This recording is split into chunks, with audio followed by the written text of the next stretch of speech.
మరి తదుపరి రాశి అయినటువంటి కర్కాటక రాశి వారికి ఈ రోజు రాశి ఫలితాలు ఏ విధంగా ఉన్నాయి? కర్కాటక రాశి వారికి వ్యక్తుల యొక్క సహకారం ఆకస్మికంగా లభించినప్పటికీ మీ పనులు మీరు నిర్వర్తించుకోవడంలో ఇతరుల మీద ఆధారపడడానికి ఇష్టం పడకుండా అనుకున్న సమయంలో అనుకున్న పని పూర్తి చేసుకోవడానికి విశేషంగా కృషి చేస్తారు. కానీ ఆ నేపథ్యంలో కొన్ని ఆలస్యాలు, ఆటంకాలు కొంత ఘర్షణాత్మకంగా ఉంటుంది. ఆలస్యాల, ఆటంకాల విషయంలో మీ వృత్తికి సంబంధించిన విషయాల్లో కావచ్చు, సంతానవర్గం యొక్క అభివృద్ధి విషయంలో కావచ్చు, అలాగే ఆకస్మికమైన ప్రయాణాల వల్ల ఏదైనా సరే, ముఖ్యంగా ప్రయాణాలు చేసేటప్పుడు కూడా విలువైన వస్తువులు కోల్పోకుండా తగిన జాగ్రత్తలతో ప్రయాణాలు చేయాలి.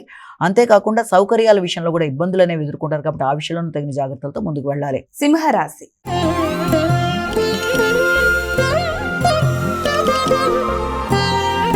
మరి సింహరాశి వారికి ఈ రోజు రాశి ఫలితాలు ఏ విధంగా ఉన్నాయి? సింహరాశి వాళ్ళకి ఆర్థిక సంబంధమైన విషయాల కోసం, అలాగే కుటుంబ సంబంధమైన విషయాల కోసం, కుటుంబానికి, గృహానికి, మిత్రులు లేకపోతే బంధువర్గం రాక మొదలైన వాటికి సంబంధించిన విషయాలు మొదలైన వాటి కొరకు ధనాన్ని ఖర్చు పెట్టుకునే అవకాశం అనేది ఒకటి కనబడుతుంది. ఆకస్మికంగా ధనాన్ని ఖర్చు పెట్టుకోవడం, ఆకస్మికంగా తీసుకునే నిర్ణయాల వల్ల, పనుల వల్ల కొన్ని ఆలస్యాలు, ఆటంకాలు లాంటివి రావడం, వృత్తిపరమైన అభివృద్ధి కొరకు కావచ్చు, అంటే మీ వ్యాపార అభివృద్ధి కొరకు కావచ్చు, ధనాన్ని ఖర్చు పెట్టడానికి, వ్యాపార అభివృద్ధి కొరకు కూడా ఆలోచనలు లాంటివి చేస్తారు.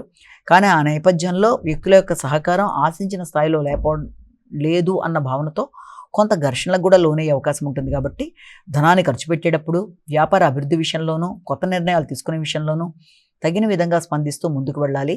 ఘర్షణలను అధిగమించాలి. ముఖ్యంగా తల్లి, స్థిరాస్తులు, కుటుంబం మొదలైన వారి యొక్క ఆరోగ్యం ముఖ్య విషయాల్లో తగిన జాగ్రత్తలతో ముందుకు వెళ్ళాలి. కన్యా రాశి.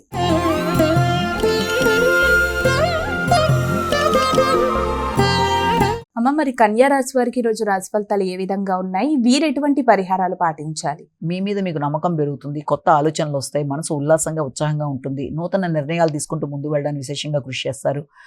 మీ యొక్క భాతృవర్గంతో కలిపి కొన్ని చర్చలు చేయడానికి ప్రయత్నాలు చేస్తారు. అయినప్పటికీ సంఘంలో వ్యక్తులతో మసలేటప్పుడు, కొత్త స్నేహాల విషయంలోనూ, కొత్తగా మీ యొక్క వ్యాపార అభివృద్ధి కొరకు తీసుకునే నిర్ణయాల విషయంలోనూ, అన్ని విషయాల్లో కూడా ఆచితూచి వ్యవహరిస్తూ ముందుకు వెళ్ళాలి.